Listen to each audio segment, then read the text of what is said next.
Welcome back, Breakaway Wealth. I'm your host, Jim Oliver, and with me today, my guest, Jim Shiels. Welcome, Jim.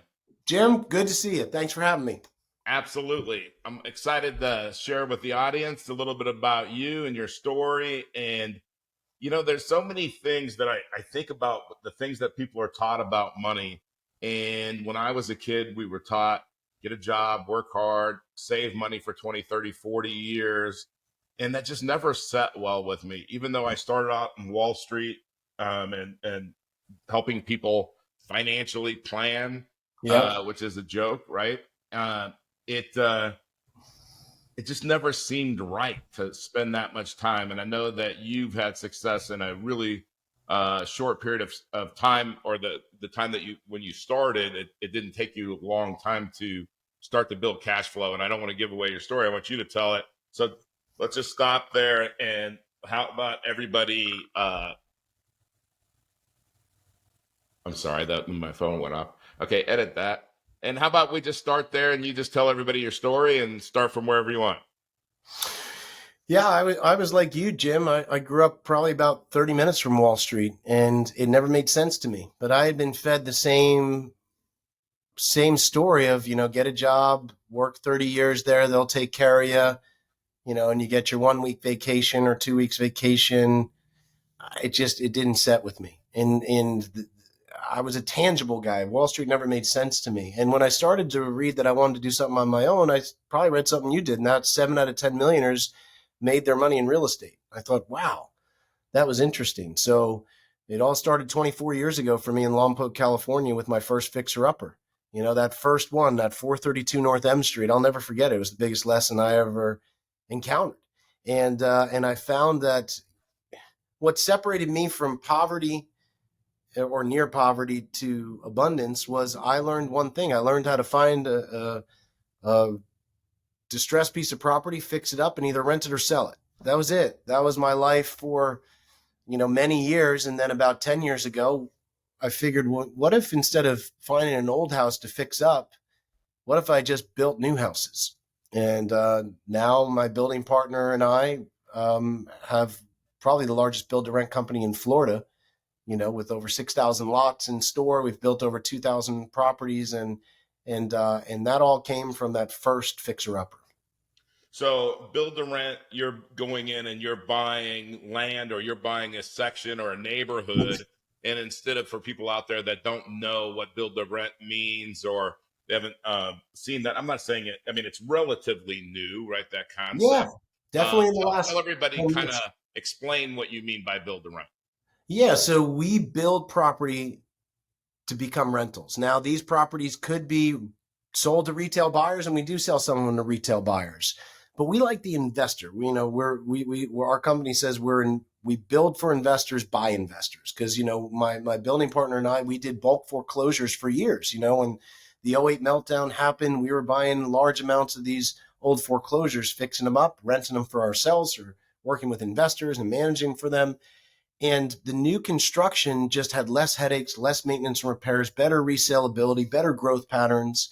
So we build new construction in high growth areas in Florida. Yeah. That single family duplexes and quads. So we stick with the residential real estate, going all the way up to the 4 units where you can still get that good Fannie Mae financing. But we build new construction properties in high growth areas. And we also like to build in areas where there's a lot of home ownership. We like that balance of both owners and renters. And by picking our building spots, we're able to do that a lot more advantageously than most. That's awesome. Do you have anything going on in Southwest Florida? We have a ton going on in Southwest Florida. Nice. And something that you and I were just, dialoguing on before we got on, we had hundreds of projects going on when Hurricane Ian hit. Yeah. And the new construction, when people say, like, they come to Florida, oh, I'm worried about hurricanes. And I was in California before, so I got used to earthquakes, and you had to get used to hurricanes. We, out of 278 projects, we had 4 after Hurricane Ian, and we were building in Fort Myers, in Punta Gorda, where the eye went right over. We only had 4 that needed insurance claims. And those 4 were freestanding walls. We hadn't been able to tie on the roofs yet, so the walls just fell over. So it was just over the $5,000 limit. But the thing about new construction, if you build anything in Florida after 2004, You got to build up 12 or 13 feet higher. You have to use stronger safety precautions and fasteners to newer hurricane codes. And that gives you a whole different level of protection against hurricanes. And we had no flooding on any of our properties. And the majority of damage doesn't come from wind and hurricanes, it comes from flooding. And the new construction, when you build up, you avoid that very, very substantially more than old construction. So what's funny, Jim? You just said a lot there that is that hits close to home because uh, I bought my house in April of 21. Remember when we were all going to die? Yep. And I got a great deal on my house. Right, my house is 12 feet high. I got that much water. Right Yeah. now, you probably already know this, but that much water, that's enough. Right, it's enough to to make it a problem. My camera's smarter than I am. It does hand gestures, so it thought, you want to zoom in. But so we did get damaged, but 155-mile-an-hour winds. The only thing that was damaged, and it wasn't completely torn out or anything, it was just the screen and a little bit of the base, was my lanai cage. Right, I mean, Yep. it was damaged a little bit, but that's 155-mile-an-hour winds at my house. And honestly, if I would have gotten the 10 guys out there putting sandbags up 6 inches, I wouldn't have gotten any water. And guess what? Next time I will. But that hurricane took a 70-degree turn, which was what I wasn't expecting. Yeah. But to your point, you know, I always tell people living in Southwest Florida, living in most of Florida, honestly, it's like living in paradise. I walk outside, I don't have to think about how, can I wear shorts? Can I not? Do I need a jacket? I mean, 90% of the time. And I always tell people there's 2 or 3 days a year that really aren't good golf days, you know? And, but I mean, yeah, every place you go, I'm not worried about hurricanes. Um, but let's go back to this. What are some of the motivations that people are having for to rent rather than buy? I mean, I just what you're seeing. Yeah, yeah. That from what I've seen, the rental growth really started after '08. Yeah, It's just this, why would you own property? Look at this risk. Um, and I remember seeing arguments online in different real estate groups and that, well, it's crazy to buy, or entrepreneur groups, crazy to buy now. Why would you do that? And this was in 2011, Jim. And yeah, so you and I know what has happened since 2011. yeah. I think there's just more of a renter's mindset. I see it with, I have a large family. Some of my nieces and nephews are really looking to buy a home, or my own children are, who are now, almost 18 and almost 20. There's others that are like, oh my gosh, I don't want to own a home. That's crazy. And I just go with it. I don't try to change people's mindsets too much. I give a little bit of what has created and worked for me, but there is some sort of mentality out there of a renter's mindset, and especially when it comes to affordable housing. And so that's been to our advantage, especially through the pandemic. You and I watched. I mean, the growth projections for Florida were there in 2019. We all knew it. Florida was supposed to grow. Nobody saw the hockey stick of growth where all of a sudden people saw our living conditions very favorable through the pandemic. They saw our landlord laws extremely favorable from the investor side, which is important. So that's something for Florida in general. I'm sure why both of us are here as investors. Yep. Jim, you got to be able to collect your rent. I mean, that's a pretty basic thing. And man, I had some friends in Northern California and some friends in upstate New York. I had to cheerlead them through the pandemic. They were not collecting rent 8, 10, 14 months. That is detrimental to your financial security. And that's been really important for me and the investors I work with. How can I hedge them against the risk? Well, the risk of having big repair bills and the risk of not being able to collect rent by doing new construction and doing it in Florida has been a good thing. So you think about it. When people say they're in the real, they say I'm a real estate investor on this. You're in the real estate business, and so as a business, if your customers can't pay you or they don't have to pay you, guess what? You go out of business, right? So I think it's the weirdest thing in the world that a state would protect the customer not paying the owner for goods or services provided. And so I agree with you that Florida is a great place to do business. You know, we have a few things in Tennessee and Kentucky, and Tennessee's great. Yep. some of those states that people are flocking to, and Tennessee being one for sure because of favorable taxes. Quality of life is great. I'm originally from California, and so I get it. I mean, California is the prettiest state in the country, but it's might be the most, well, I'm going to say New York's the most screwed up state, but California is right there behind. Pretty close. Yeah, pretty Pretty close. close from the business mindset. I like to visit both. Yeah, I would not. I sold my last rental property in California in 2017, I believe, and just I like to be able to collect rent. I don't like to, you and I going from California to Florida. When I originally came to Florida, I always joked I saved 9.9% because I don't have that state income tax. Now I think it's 13.5% that a California person who moves from here to Florida saves. That's not chump change. That starts to add up, especially as you start to develop your wealth. And I just couldn't agree with that. I'll visit California, New York, Jim, but I'm not going to put me or my investors there. So what's funny about that is I showed somebody one time, a guy who's a doctor. He was living in a state and it was like 8 or 9%. And I said, what's your house worth? And he said a couple $1,000,000. It was in the Midwest. It was a really nice house in the Midwest for a couple $1,000,000. And and I said, you do realize that if you just move over the border 3 miles, that house is basically free because of your tax savings. And you could build a house over there, and like you could have like this, and this. And he was like, "Man, I don't know why I never thought about that. It seems so obvious." And he did it, and he always said, "Jim showed me how to pay for my house for free." And I'm like, I don't think I showed you how to pay for your house for free, but it's when you're making he was a orthopedic surgeon. He's making 1.5 somewhere in that range. I mean, do the math.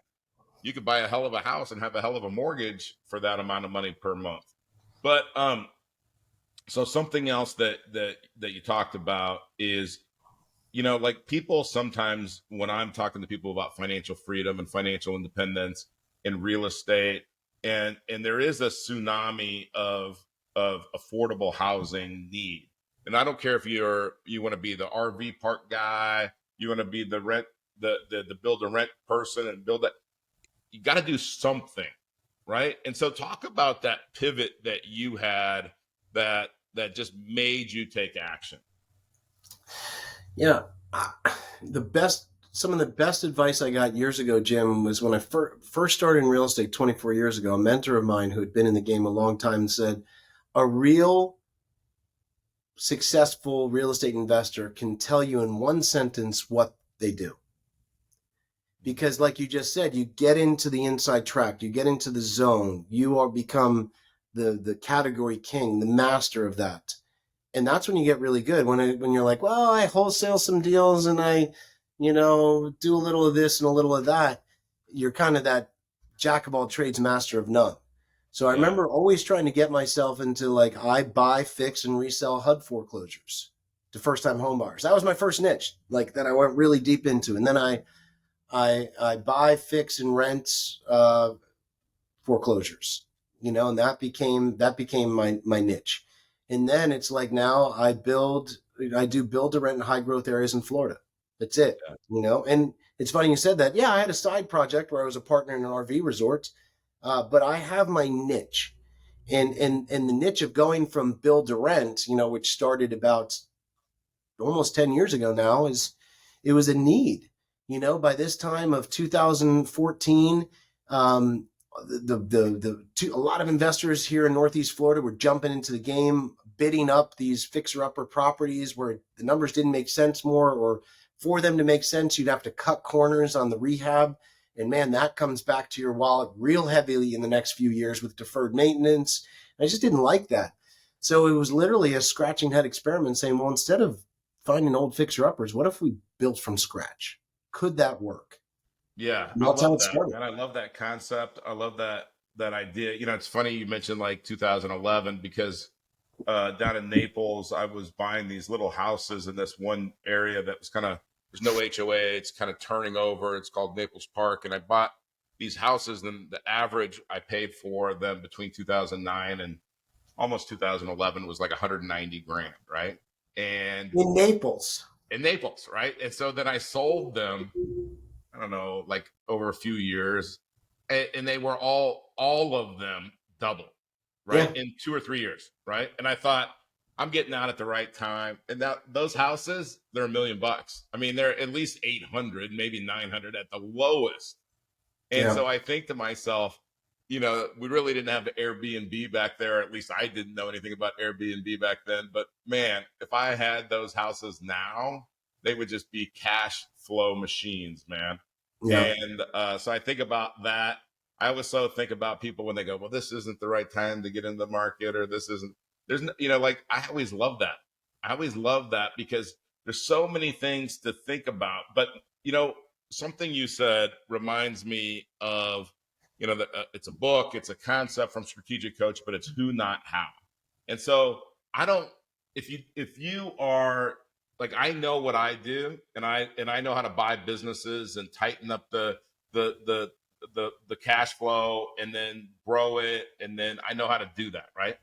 But I don't know how to operate RV parks. And you said, and I don't know how to build water parks inside the RV park that I'm making $1,000 an hour on, like some of my friends. But guess what? I do know those guys, and so I can partner with those guys, like you just said. Exactly. And when you have an expertise, so how do you have partners? Are you looking for people to invest? If you are, how does somebody contact you, or what's the process? Yeah, so we are always bringing on investors. The good thing is we were bought into by a large Japanese company called Sumitomo, beginning of this year. You see them all over the newspapers now. Large Japanese group. They built 17,000 houses worldwide. The reason I tell you this is we still retain ownership and autonomy of how to run it, but they help finance. This is a very Warren Buffett model. If Warren Buffett buys into a company, gives them all the capital they need, and lets them run it. That's what we got with Sumitomo. Yeah. And this gives us the ability to keep building on demand, where most builders have to stop. They're going in and arguing with their bankers and going around. We have full building capability. So we can finish a new construction home for people now. They can close on in less than 90 days, new construction. Other people, you're waiting a year and a half. And so this means with the amount of volume, we're always bringing on new investors to our program. So if someone's looking to build a portfolio, new construction in Florida with management in place, we do that. We also, Jim, work with a lot of people from areas that you named, and we joked about where we came, California, New York. These people don't want to be involved in real estate in their area. And they might be own brokerages or have their own, investor groups. And then we set up sales partnerships with them where they're like, hey, I have a brokerage. I just talked to someone in Portland. I have a ton of investors out here that are wanting to buy. Everything out here stinks cash flow wise, and I'm not excited about the landlord laws. Could we team up with you? And now we have a sales partnership agreement with brokerages out in those kind of areas. So if you're an agent or a broker and you have investors and your own backyard doesn't work, we can open you up to Florida. If you're an individual investor and you're like, man, I've always wanted to own a portfolio in Florida, but didn't know how, we can answer that. And we've done it for hundreds of people before. Right now, we have over 850 active investors. So Jim, tell people how they get a hold of you, or how they contact you, how they initiate the process. Yeah, if you want to learn more about my story and our build to rent program, you can look up jjplaybook.com. That was written by me and my wife. How did we start with our small investor and then build into this large 170 plus person build to rent team? But it talks about our program, why we went from old construction to new construction. How did we get our own passive income over $40,000 a month using build to rent? And you can learn about us at jjplaybook.com or go right to our southernimpressionhomes.com, which is our building company. Awesome. Okay, Jim. So let me ask you a couple questions. One, sure. maybe you already gave it to me, but what's the best advice anybody's ever given you? Real estate wise, the best advice was that, can you say your niche in one sentence? I like it. it gets you on the inside track, Jim. And I've seen too many guys. I wholesale, and then I'm looking to build an RV resort, and then I'm going to maybe do a syndication for this apartment building, and I'm flipping a few houses. Like, so that's the advice. Can you say your niche in one sentence? And if you can, you usually go deeper and deeper, and you get better and better. And that's when there's a joke. It can become more boring what you do, but it starts to print money. And Right. that's kind of what I'm looking for in my real estate investing. You've heard a lot of people say, hey, if you can't explain this to a fourth grader or fifth grader, then you don't know what you're talking about. Or, there's a lot of different little things about how well you know your subject. And sometimes when people ask me, hey, Jim, what do you do? And I say, I free slaves. And they, they laugh and they say, no, I say, well, I'm serious. We're financial slaves. Most people don't realize Yeah, that if it's you're so true. exchanging time for money, that you're a slave, Yep. because also the government is debasing the money that you're exchanging your time for. So if our life is measured in time on this earth, and you're exchanging your time for money that they're debasing, they're stealing your life. And Yep. that's the very definition of slavery. So what I do is I show people how to get out of that, and to some degree, whatever degree that Love it's it. kind of up to them. But when I say that, I always get a reaction, whether it's on the golf course or on a boat or wherever it's at. But so I love that you say that, because you do need to know what am I going to do? And everybody has a unique ability. Everybody has a unique ability, and you have to figure out what yours is. And until you do, then go find somebody that has one that you believe in, you trust, and work with them and learn from them. Right? I mean, just watch. But Yep. all right. Second thing is, if God came down from heaven, Jim, and only allowed you to retain the knowledge that you've received from one book, what would that book be? Ooh, yeah, that's a tough one. It is a tough one. I've read so many good books. I think the book that really opened my eyes to taking control of my own life, though, was Seven Habits of Highly Effective People. Was really important for me. It's a tough one because I believe there's three things not taught in school, Jim: personal development, relationship skills, and financial intelligence. And Yeah. for a successful life, personally and professionally, you need those three things. So at the time of my early 20s, I was lucky to have someone present me with Seven Habits of Highly Effective People, and then Rich Dad Poor Dad, and The Richest Man in Babylon. And those books covered those three things. And I'm going, God dang, I'm just out of college. No one taught me personal development. No one taught me relationship skills. No one taught me financial intelligence. Yeah. Yet that's what I lean on. That's why you and I go to strategic coach and things like that. Those are the three things I'm learning. Yeah. And so it'd be one of those two books probably. But Seven Habits probably, and then a short backup would be like Richest Man in Babylon or Rich Dad Poor Dad. So before we recorded, Jim, and this is one of the reasons I got a T-shirt on, because I was hitting the gym, and I had Dan Sullivan, the book Simplify or Collaborate. What is that book? I'm gonna I have to look it up because now I can't remember the exact title. Simplifier, Multiplier, Collaboration. And what I think is so cool about, or one of the things that's so cool about Dan Sullivan, is he writes a new book every 90 days, but he writes it on one thing. Now, Seven Habits of Highly Effective People, I love that book. I wish it was 7 different books, by the way. It's a thick read, isn't it? It's a super thick read, and I forced myself through it. But yeah, you're right that But I it think so would have many been people better. skim through it, but you have to take each habit and do a deep dive. I mean, Yep. and write it up. Over here, I have I have my whole wall painted in whiteboard paint, and I write stuff up there. I mean, if I took the 7 habits and I broke it down, you got to really break it down and dive deep into that book.